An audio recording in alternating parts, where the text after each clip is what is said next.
Packers fans, stay up to date on all of your Packers news this season via our newsletter. You can sign up for the PackersNews.com and more Journal Sentinel newsletters by clicking on the link in the brief field of this video.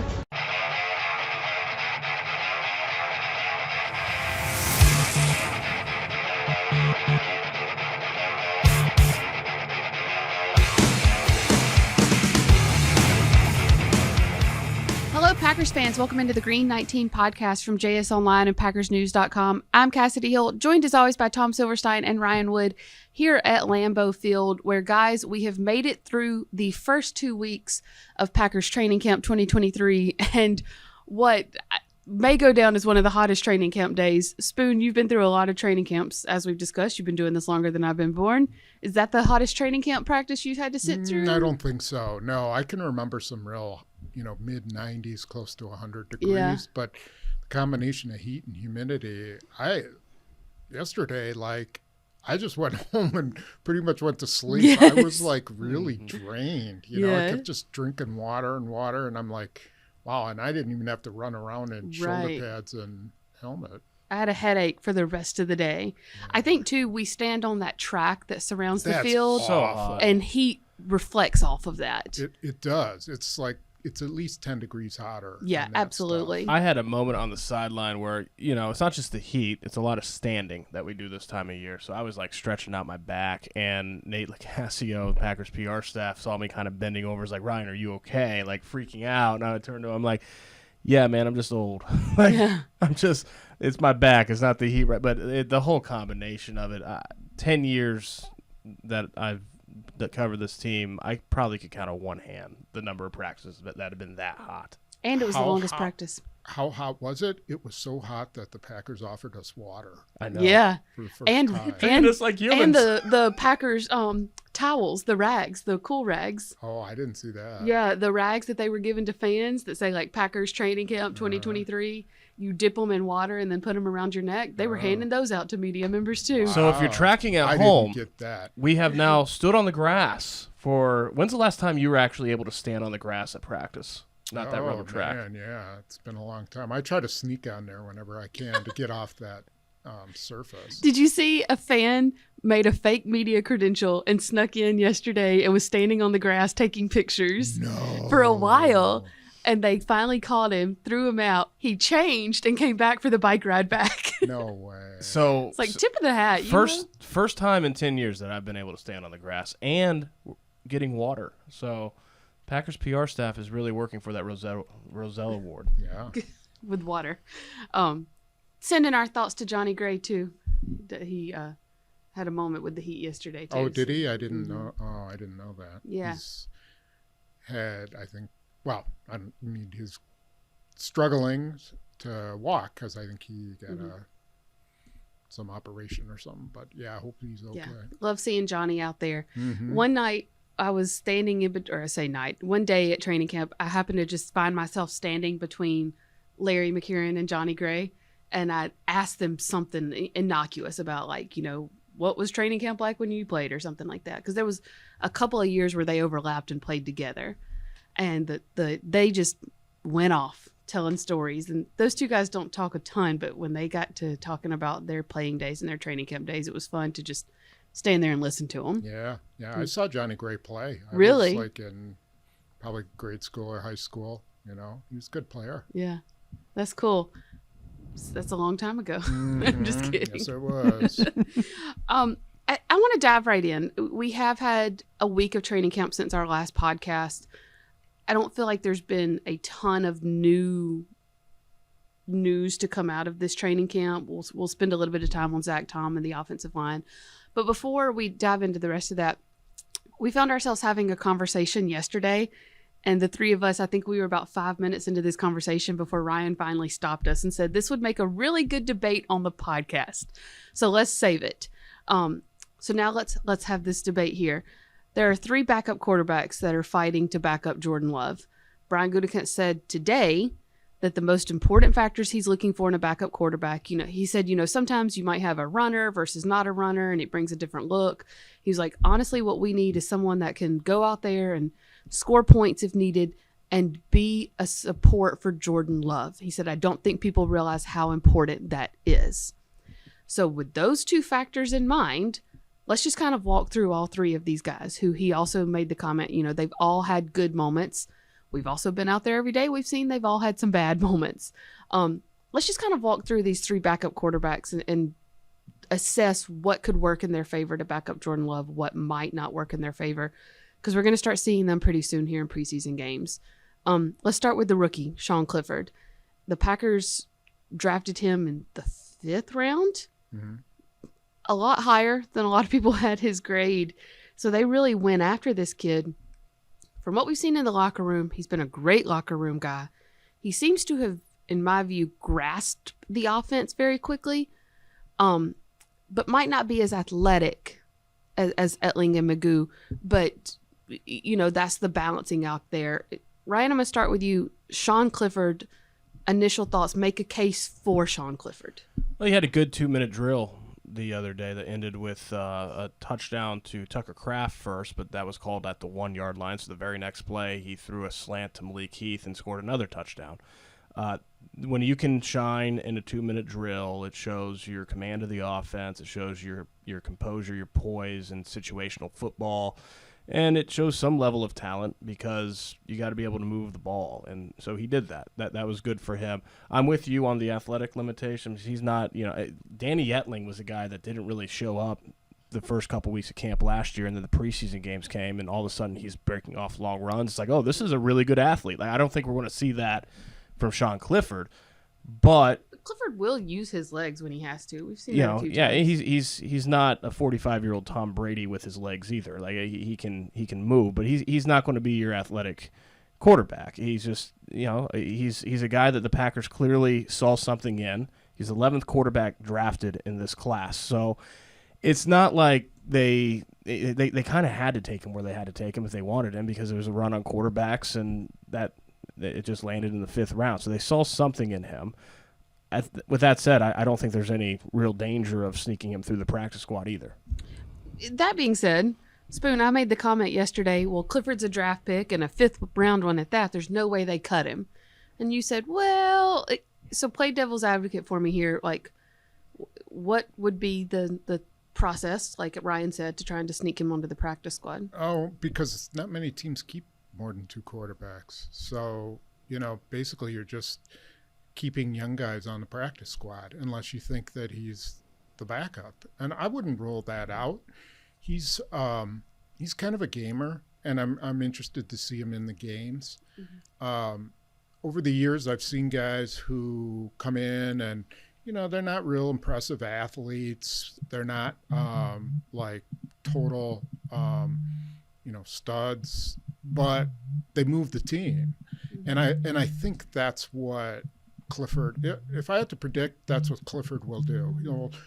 He'll play with a bunch of 3rd stringers against 3rd stringers, and it's total havoc. Nobody's running the right route, nobody's doing anything, and it's sort of street ball, and he'll just I think he'll get it done.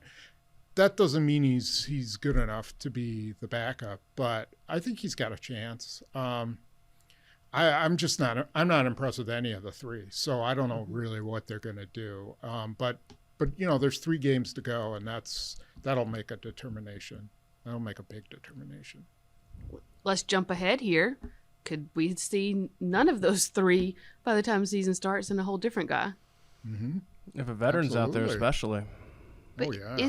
Is there? And this is not like trying to argue. It's genuinely asking. Is there another Chad Heaney, Andy Dalton out there?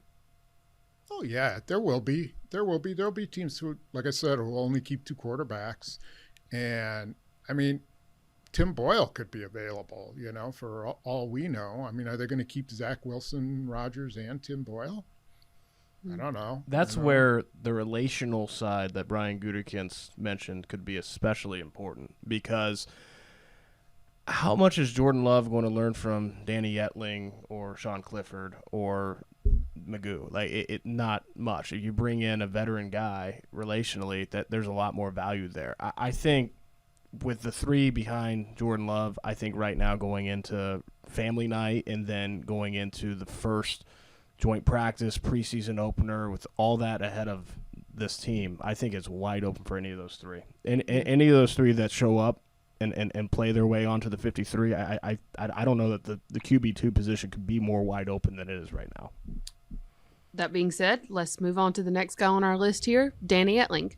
Danny Etling has been in the league for a few years now, never played in a game other than preseason. He's been with this Packers team, though, for a couple of years, which I think could be what works in his favor when it comes to, the relationship side of supporting love. And he is a little bit older. But that being said, again, very little professional experience. So, Spoon, I'm going to start with you this time. Make a case for Danny Etling. Guy's been around. What is he, like 27 or 28 or something like that? He's bounced. He's 28 because Magoo's 27. Yeah, and, he's been with several systems. He's got a good arm. I mean, he's got the best arm of the three. I could see him making it. Again, like without having seen any of them play, it's kind of hard to make a judgment. But, I mean, I guess the case would be that he's been in the system for, now, a year, more than a year, a little more than a year. He's got plenty of reps, and he could come in. I think the question is, to me, the backup is, you want to have a veteran for Jordan Love, but that's what he's got Tom Clements for and those guys.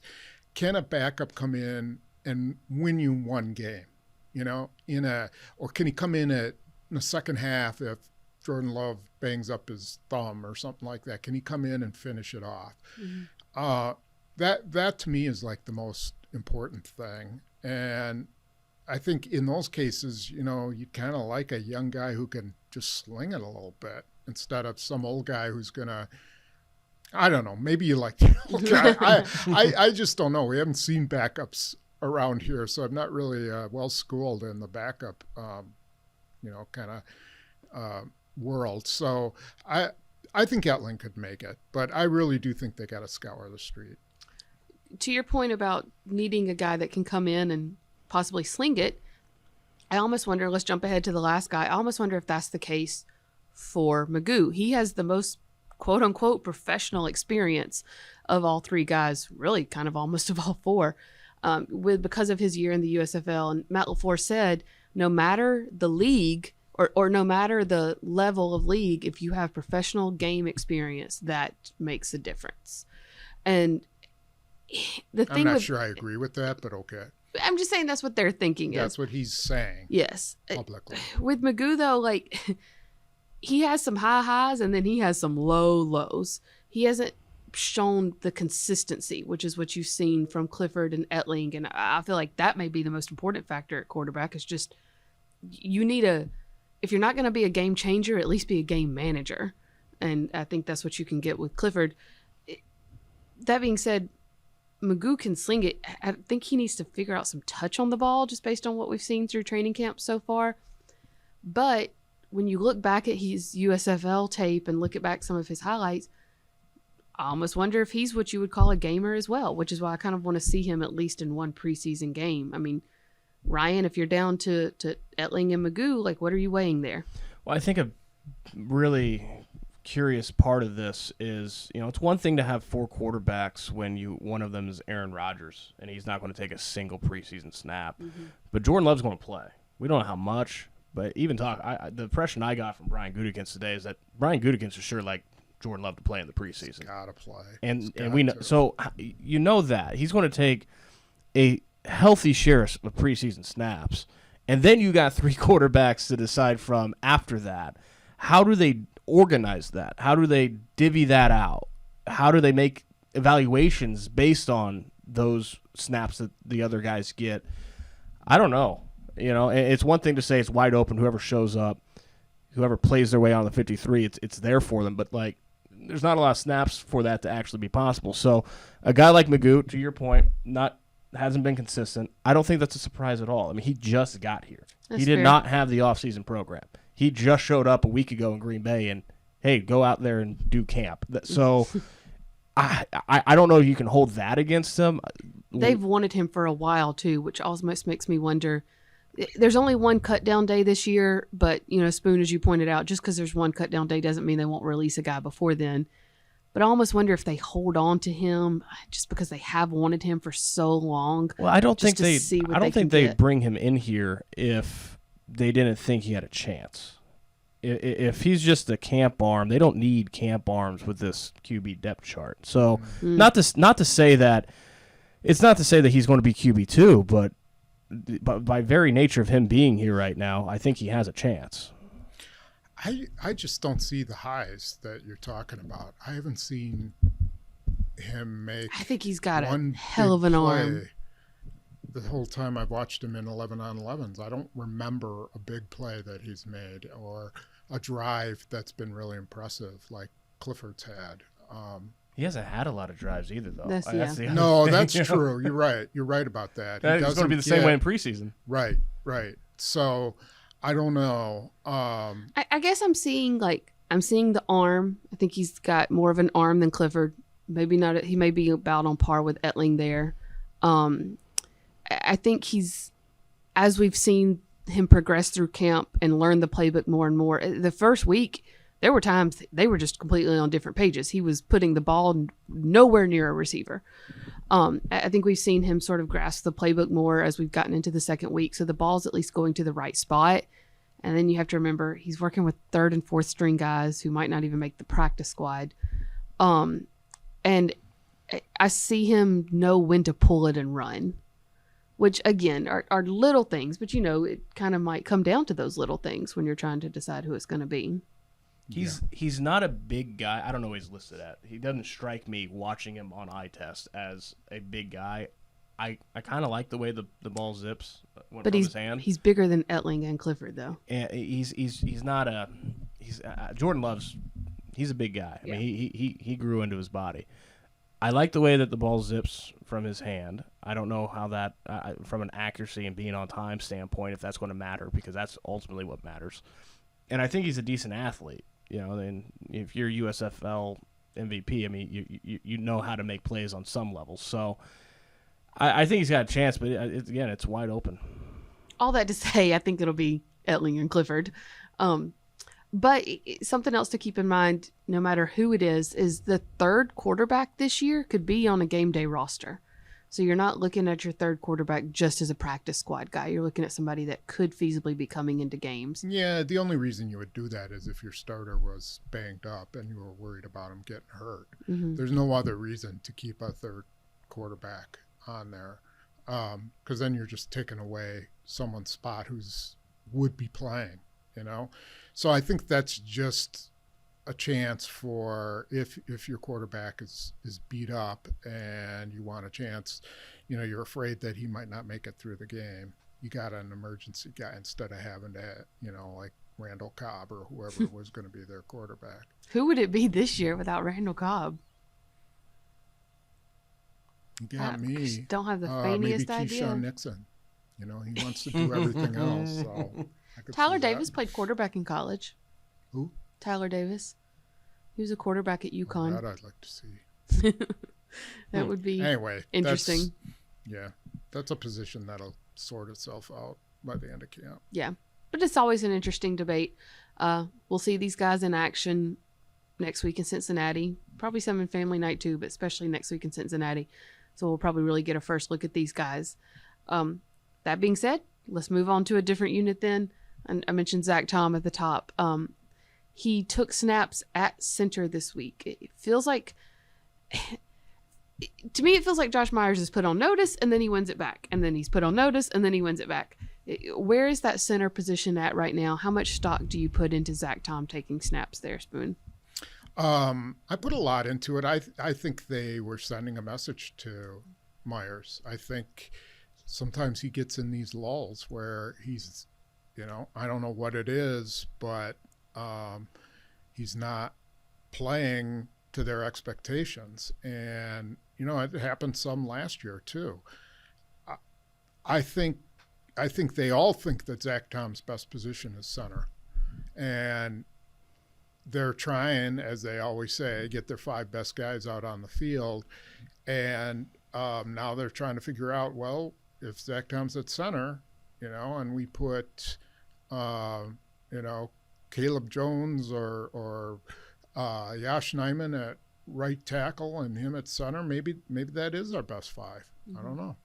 Ryan, you've watched a lot of Sean Ryan recently. What have you seen from a guy who hasn't played yet? Well, he's 8-0 in one-on-ones the past 2 days. First day in one-on-ones, I was watching receivers and DBs, so that's always a good sign. Yeah, I don't know that we've seen him do all that much in 11-on-11, but he's had a good start to camp. As far as the, I'm with you, Spoon. I think that was a message to Josh Myers because I think they badly want Josh Myers to win the starting center job. He's a second-round pick. Yeah. Like, you don't draft a center in the second round to have him not be your starting center. Yeah. They badly want that to happen. Now it's up to Josh Myers to make it happen. And I think they'll do anything, including put Zach Tom in there for a day. And, oh, by the way, Josh Myers was the starting center the very next day. Now, part of that was David Bakhtiari having his veteran day off. So, there's kind of like 2 separate evaluations of the offensive line right now. It's Bakhtiari days and not Bakhtiari days. And the Bakhtiari days are more relevant because Bakhtiari's your left tackle. But you talk about Zach Tom at right tackle. He's getting so many more reps there that I'm not saying in any way that he's sealed the starting right tackle if he's not starting center, but he looks like the leader for it right now. I mean, he's just getting so many reps at right tackle. And you got to think that you need Zach Tom on the field because he's probably one of your best 5. And he seems to be the most versatile as well. I actually think that part of moving him to center is that you got to try to find a way to keep Josh Neiman on the field. He's big, long. He can pass block. With him and Bakhtiari on the ends, I think you got a better chance of keeping Love clean. Like he's I think he can handle strength better. I think he's probably longer than Zach Tom. But like you said, Zach Tom is a good player, and they got to find a spot for him. And maybe that's part of it, like, all right, let's let him. Myers is the weak spot right now. Let's let him compete at center and see what happens. The thing with Josh Neiman is that I don't get is he needs right tackle reps. He's been a natural at left tackle. Yeah. Very, very solid. He was not the same guy at right tackle last year. I mean, he's pass a better protection left tackle. It just wasn't there. So he's a guy who needs, if he's going to be your starting right tackle, he needs all the reps in camp that he can get so that he can play to the level that he plays on the left side. Yeah, I don't know how you can. What's his salary? $4 million or $4.3 million. Yeah, second round tender. You cannot, start that guy. I mean, you could cut him, I guess, but I think that they'll do. I think it's an early part in camp, and they're getting Bakhtiari as much time off as they can. Neiman's been the left tackle mostly, but they started to use Rasheed Walker a little bit more there. Caleb Jones gets a few reps there. Maybe at some point they have to just say, all right, Neiman's our right tackle. But they don't seem to be in a panic mood right now over that. Let me play out a scenario here, and this is kind of just a hypothetical on what they might have thought with that second round tender. But they brought back David Bakhtiari because when he was on the field, he played very well. And you're transitioning to a new quarterback. Just take care of that blind side. Except it's not been that long ago that David Bakhtiari getting on the field was a massive pain. Right. And just because it got better last year, at this point in David Bakhtiari's career, does not mean it's going to stay that way. That's a good point. So to have insurance, and if it's not David Bakhtiari at left tackle, it's going to be Josh Neiman. Few teams have the luxury of having a backup left tackle to the caliber of Josh Neiman. Yeah. So if it's not David Bakhtiari, if something goes wrong this year in this season that you're introducing a first-time starting quarterback, why not spend the $4.3 million just to know that whether it's Bakhtiari or Neiman, you've got that left side pretty well taken care of. That's a very good point. Yeah, and it just comes down to which of the two do you like better? Do you like Neiman and Tom, or do you like Tom and Myers, or do you like Myers and Neiman? So that's the decision I assume they got to make. Which do you like better? Which do you guys like better? I would put Tom at center. I really would. Really? Pull the plug I think now. that's his. Yeah, it's tough. Myers is going to have to maybe learn some guard because there's going to be injuries. I don't know why they can't get more out of Myers and Royce Newman. Those two guys are really talented. I mean, really talented. And they need to be getting more out of them. And I don't know what this deal with Royce Newman is. I don't think he's a bad player. Maybe he doesn't fit what they do. Maybe he's just, they don't, they keep moving him around to all different places. I don't know, but those guys should be giving them more than what they got. And I don't know if that's coaching or if it's the players. Yeah, I agree. I'd just put Tom on the field wherever you can get him on their field. And if center's your weak spot, then that's where he goes. And then you've got Josh Myers as a backup, start cross-training him. Like you said, get him some snaps at guard so that he can go in wherever there is an injury. And, maybe if he does cut him, another team picks him up as their backup. And I'll tell you, these guys, well, they got him on a rookie deal, so it's not that big a deal that even if he's a second-round pick, okay, so he's on the bench. But the way the Packers' offensive line has gotten beat up in the years, you got to have some quality backups. So he starts out as a backup, and then you see how Tom does and adjust. The guy that we're not talking about at all, because I think when we talk a lot about the left side, we talk about center and right tackle, is John Runyon. And to me, I don't know what you guys have seen, but to me, he's just solidified himself as the right guard, and that leaves it at 2. Because going into the offseason, you wondered, could there be some kind of right guard competition? Could it be center on the right side? Could it be 3 spots? It's really just 2. So that they narrows don't it. even really seem to be pushing Ryan in that spot, No. and they seem to like him at left guard and at center more. And I'm kind of surprised by that. I thought he would get a big chance to compete with Runyon, but they seem to be. Like, of all the people, him and Jenkins seem to be the two, most solid guys on that line. yeah, I don't even think I've questioned Runyon over the past week and a half. Like, you're looking at other guys. I don't even focus on him because he's fine there. So I talked to him in the locker room, partly because I, saw him in Oppenheimer over the weekend and wanted to know what he thought of the movie, and partly because, we just haven't talked much about him. And you got to remember, he played left tackle at Michigan. He played left guard at first for the Packers, and then they switched him midseason last year. And he was really hesitant for that move. Yeah. He was like, boy, you flip everything mentally and physically when you go to the right side of the offensive line. He was really comfortable on the left side. So I asked him, how's it going? And he said, it took him a few weeks for sure. I mean, it wasn't until like week 16 last year that he felt really good. But now at this point, he feels really good at right guard. Like, he is really acclimated on that side. And I think you've seen that in camp. He's not a problem. Like, he's good there. And that's good for the Packers. But again, it narrows. It's a good problem to have because we're talking about too many guys to be put on a 5-man line, which means that there's depth there. But just wait till they move Elton Jenkins to right tackle, and then they need Royce Newman to play right guard, and he has to go back to left guard. There would be a public outcry. There's like an old adage in college that you want to be 12 deep on the line. Like, you can't do that on a 53-man roster, but like, how many feasibly do you want to take on a 53? 8? Well, you got to have 8. I mean, I think didn't they once take 7 but it didn't last a real long time? Did they take 7? Wow. I can't remember. Yeah, I think for one, but it wasn't for a real long time.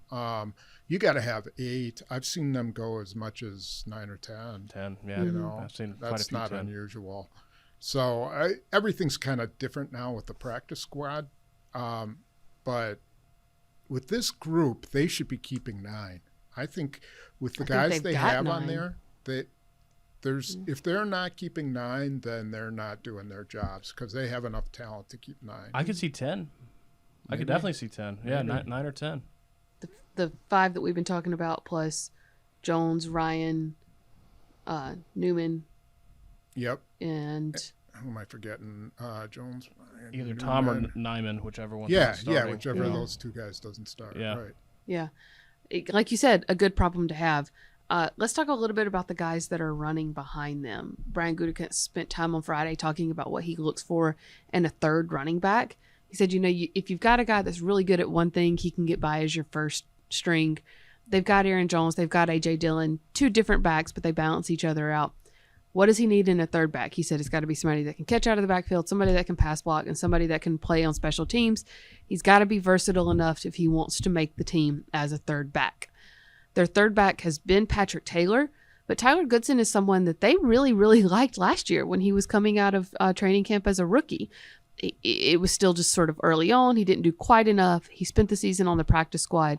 Now he's someone that, again, Spoon, he just can't help but to catch your eye during practice. Yeah, he's a good player. But let me preface this out by saying every year people, wring their hands over who's going to be the third back. But when is that, last time the third back's really been a big factor? Patrick Taylor, he spent a lot of time on practice squad, right? They only kept two backs most of the year. And when they needed him, they played him on special teams. And he carried, and I actually think he's not a bad power back. He could be a decent third down back. I see what you're saying about Tyler Goodson. I think that guy is very talented. I mean, he led the Big Ten in rushing over a 3-year period. And that's saying something. But his transition to the pros is, he didn't play any special teams in college, and he's kind of small, and he needs to be able to block. I think the fact that they're kind of using him in a little different ways, they, put him out wide and run him in jet motion, and he certainly had 2 really great runs in the practice. One of them was live tackling. So I think he's got a chance to make it. I do. The thing is, again, do they just go with 2 and keep him on the practice squad, because this whole undervalued, nobody cares about backs anymore, and who's going to pick him up? Well, the thing, to your point, in an offense, like third running back almost never matters. I remember 2014, my first season on the beat, the Packers had a running back named Rajon Neal, who was like a big star at Tennessee, really good SEC back.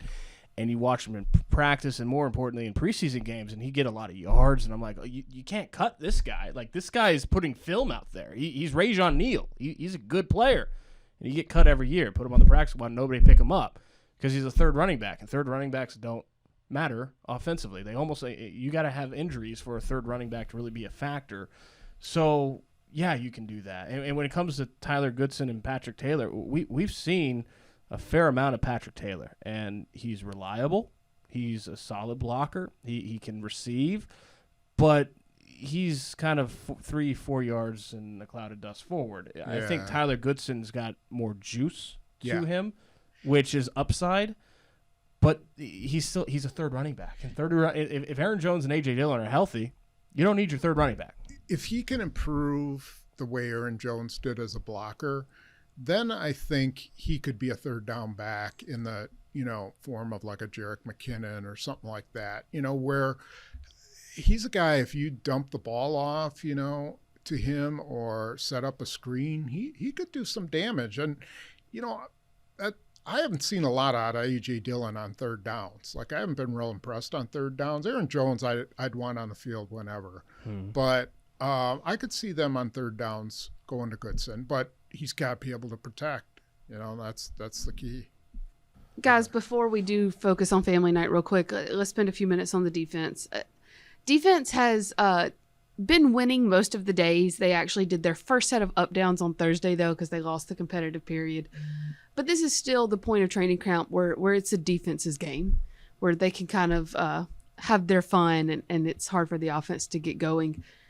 We saw a 2-minute drill competitive period on Thursday that got a lot of smack talk going between the two sides until Aaron Jones had to come out and remind Rasul Douglas, like, these are your teammates. Just because this is a competitive period doesn't mean you have to go full throttle. But then something that we don't normally see in training camp, they went for a full live tackling period. I was telling y'all earlier, it was so funny. Like, as soon as they went to it, Jordan Love starts running up and down the sidelines. And he's like, this is great. This is real football now. I'm like, buddy, you don't have to go out there during this session and get tackled. You get to stand on the sidelines for this. But that being said, do you need to almost see full tackling to kind of really gauge the defense? And while we're on the defense too, we saw Jonathan Owens take Rudy Ford's spot at safety on Thursday in some of the team drills. Do you think that's like long term, or just wanting to see what they've got in Jonathan Owens at safety? Well, Rudy Ford told me right at the start of training camp that they were told they're going to be running guys in and out of starting positions. I mean, obviously they're not going to move Jair Alexander out, but they might move him to the slot. They're going to try all kinds of stuff. So I don't know whether that's permanent or not. All it will take would be Jonathan Owens to get burned, 3 times in a preseason game for that to change. But I think they're just taking a look. They're taking a look at everybody at safety. They'd be remiss not to do that. I'm surprised it took so long for them to do that into this camp. And I don't know what to make of it, but for the first week, it was Rudy Ford and Darnell Savage. And then, as your ones, I mean, predominantly that's the tandem. And then Jonathan Owens, his first string reps, which I expected to be a lot more frequent early on in the camp, maybe some various more. I think you're going to see a lot of that going forward. Yeah. But I was surprised it took so long. Travaris Moore was an NFI, so he was kind of behind for a little bit. I think for that first week he was. And he missed mandatory minicamp with that too. Yeah, and then did Owens miss some time? I can't remember if he missed some time, but no, just more. Yeah, I mean maybe the first week they just wanted those 2 guys in there because they know the defense. The other 2 guys are newcomers. That. There's competition there. I think what stood out to me for the defense has been the front 3. I just think those 3 guys got a chance to be pretty good. The problem is there's only 3 of them. And then, you're talking about probably Carl Brooks, a rookie, and the other kid, Colby Wooden, being their backups. And yikes. They both look like rookies right now. You say I mean, they're talented. You can see the talent, but boy, that would scare me if I were Jerry Montgomery or. When you say the front 3, you mean T.J. Slayton, Devontae Wyatt, and Kenny Clark. Yeah. I mean, Wyatt's looked like a completely different player. Yeah. Slayton looks like a guy who's in his 3rd year. He's playing better. Of course, I want to see them in a real game, but they are big, physical, and fast. I don't think we've talked about this on the podcast, so Spoon, just take a minute here. You wrote about this earlier in the week. They've put T.J. Slayton at nose and moved those guys around some, right? Yeah. Well, they've basically moved Kenny Clark and said, hey, look, T.J. Slayton's a nose tackle. He's, 30 pounds heavier than you or 20 pounds. You kind of like him in the middle. Devontae Wyatt has got to play 3 technique because he's a pass rusher, and he's got the chance to be a really good pass rusher. So, Kenny, you're going to have to bite the bullet and go over to, the 5 technique, be the defensive end. And, I think at some point they got to have Kenny Clark over the nose. I mean, he's too good a pass rusher over centers. He's too good of a nose tackle to not keep him at nose tackle. But I think in the base defense, I think he's going to be an end, and I think Slayton will be the nose tackle. That's the key word there, base defense. Yeah. Because keep in mind, they're going to be predominantly nickel, which means predominantly 2 down linemen, which means predominantly Kenny Clark and Devontae Wyatt. T.J. Slayton's going to be your early rundown nose tackle. But it's I think it works itself out somewhat when you've got Kenny Clark and Devontae Wyatt mostly on the field in that nickel and dime. Well, Slayton's got to play on early downs when they're in nickel. They got to have a run defender in there. So it'll be Clark and Slayton on first down. But passing and then downs. It is Slayton the nose tackle and Kenny Clark the 3 technique, which probably okay. But, whenever they play Minnesota, they put Kenny Clark right over Garrett Bradbury because they knew they could win that every single time. So are they going to do that? Maybe.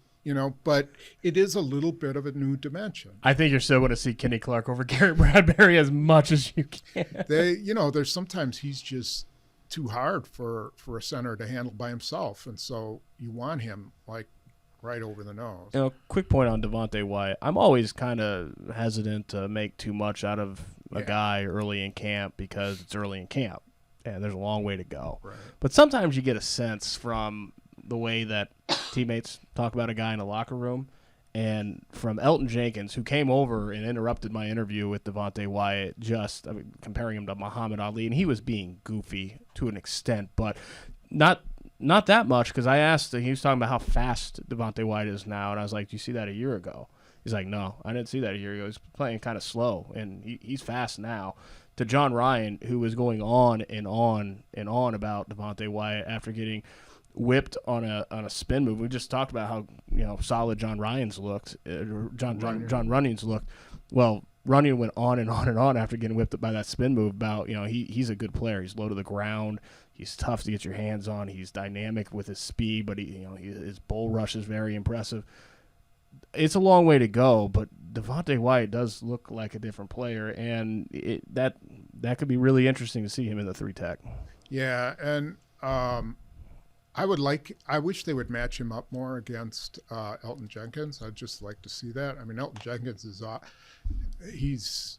think he's had 4 reps, and he stymied Kenny Clark all 4 times, and that's saying something. Yeah. He's healthy, and he's pretty motivated. So I would like to see Wyatt and Jenkins. I wish they would do that. That would be fun to watch. I asked because when Elton Jenkins came over, I was like, he got you next, and like, we're talking about it. So you might get your wish there, Spoon. It would be nice if they did it. So anyway.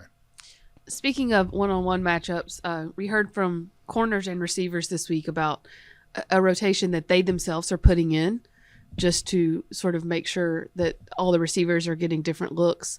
So it's not going to be near as much Jair Alexander versus Christian Watson this training camp as we would have expected. They're going to be rotating guys sort of all over the place. Although we did see Jair try to steal a rep the other day. It was supposed to be his day on Romeo Doubs and Rasul Douglas's day on Christian Watson, and Jair went out there and tried to line up, and Rasul had to come and pull him off. It was funny. But that being said, as much as we have kind of just assumed, okay, it'll be Jair and Rasul on the edges and Keyshawn Nixon and slot, Jair's been moving around during training camp a little bit more than I thought he would.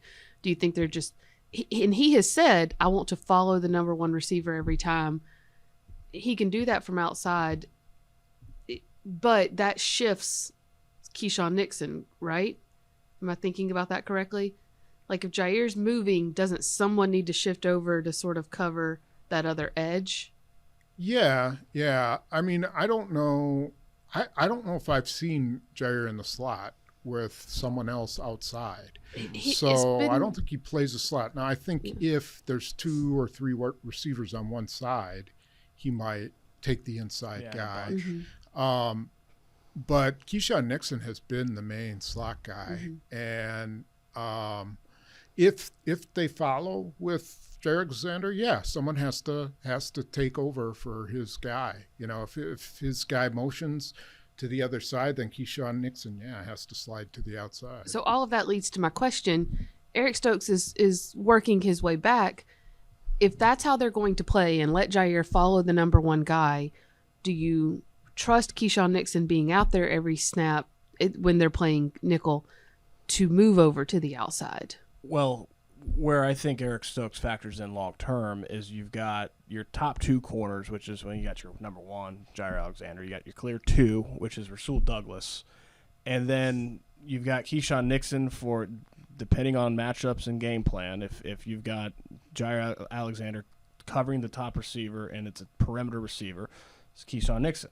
If he needs to go inside, you have Eric Stokes who can take the perimeter spot and put Jair Alexander inside. So you have optionality there, which is a good thing to have. Ultimately, you want your best 3 corners on the field, but I'm not sure that there's a huge difference. Especially if Eric Stokes comes back and plays like he did as a rookie, I don't know if there's a huge difference between Eric Stokes and Keyshawn Nixon.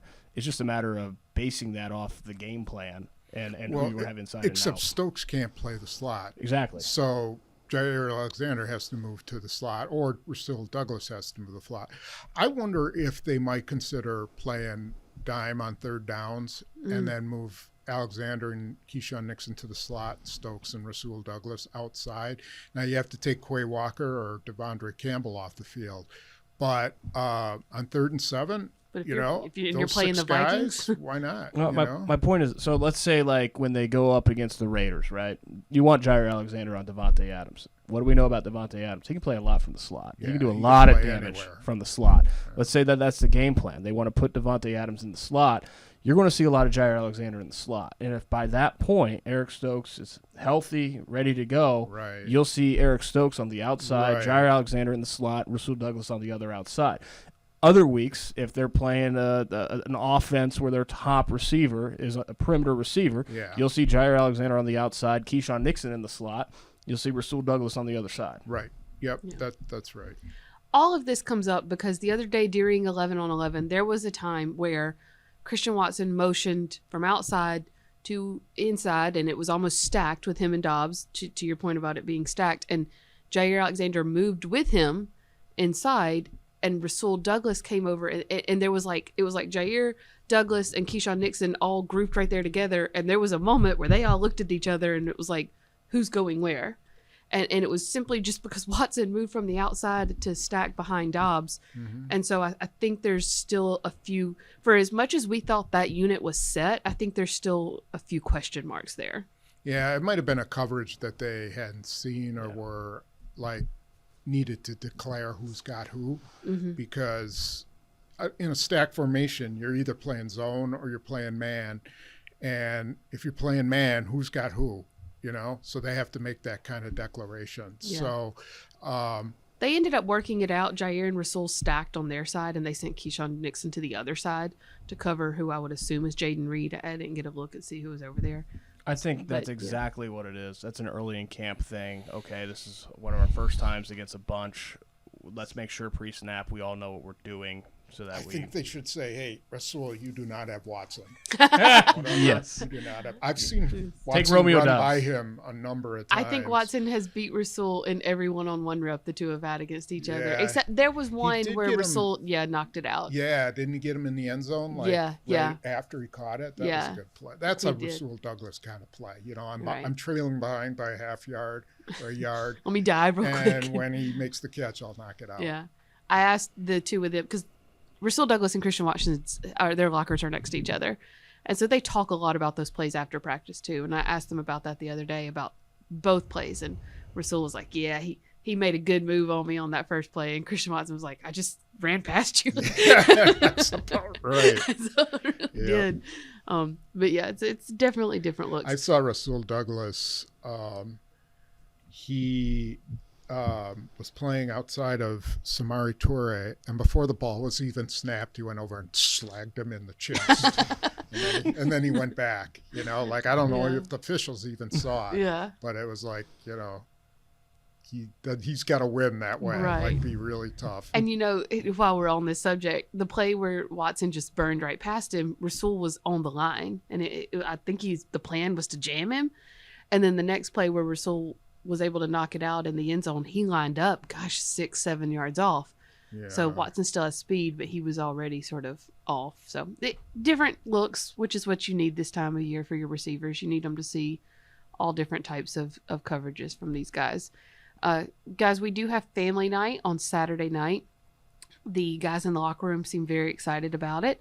They get to bring their kids. There's fireworks. Have you ever gone out and watched the fireworks, or are you still inside working at that point? One time, 4 years ago, I was able to watch it with my kids. Jim Yeah. Ozarski covered everything for me in the press box, locker room, and I was able to watch it with my kids. I've seen fireworks Other places? maybe 1,000 times in my life.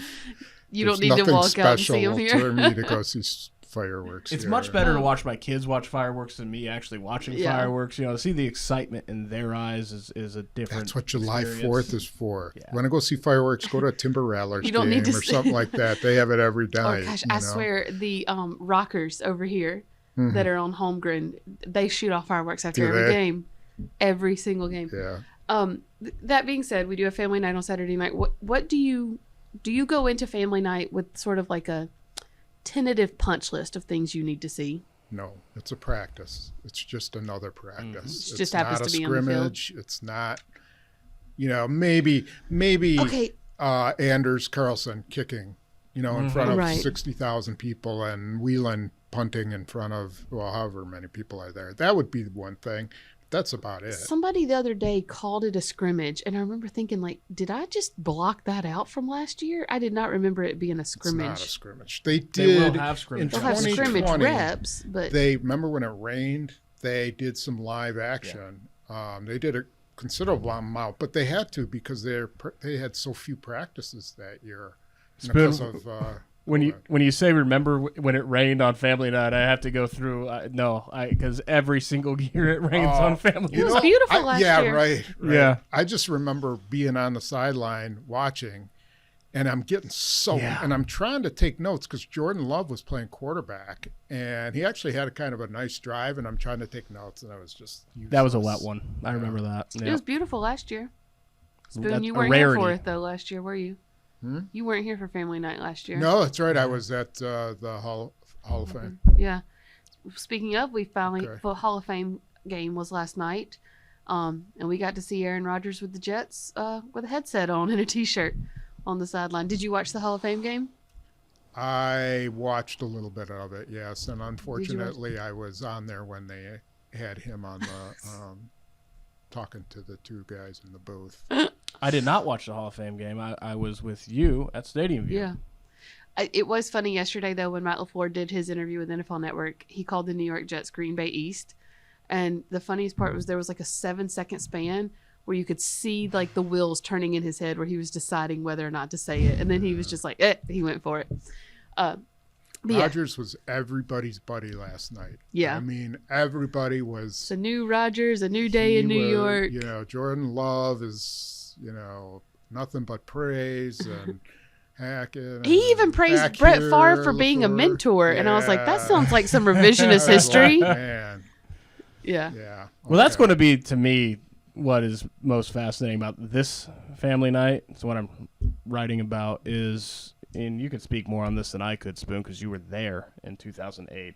But here we are, very similar situation, except the exact opposite, because we're going into a family night with Jordan Love, a new quarterback, replacing a Hall of Famer, and he's not going to get booed.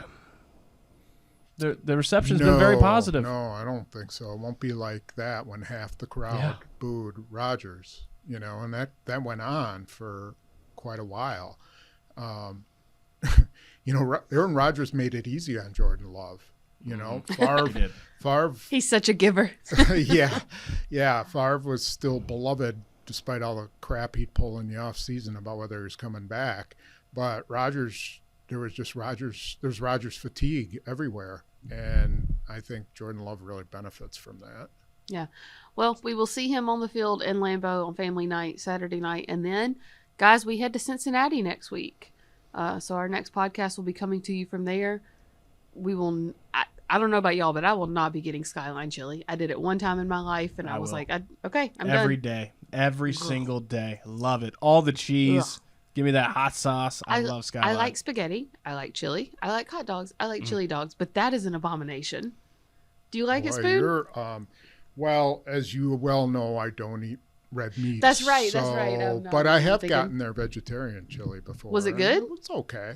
Yeah, they like could it. put a little less cheese on there, I mean, it's okay. There is this one place in Cincinnati in the Over the Rhine neighborhood called the Eagle that has arguably a top 3 sweet potato casserole I've ever had in my life. So I will be going back to there for sure. Yeah, you can get lots of brats and stuff there. They got a huge Not a big German brat person. population. So Yeah. Makes it a cool neighborhood too. Anyways, like I said, we'll be in Cincinnati next week. The Packers do have a practice on Monday, a public practice here at Ray Nitschke Field before they leave. It's at 12:30, not at 10:30. So you get a little bit more sleep on Monday. And then they head to Cincinnati on Tuesday, joint practice on Wednesday, and then game next Friday. We will be there to cover it for you all. We will also have full coverage from Family Night, which is just another practice, the Spoon will remind us, on Saturday, and then heading into next week and the first preseason game. Guys, last 30 seconds, anything to add? I got nothing.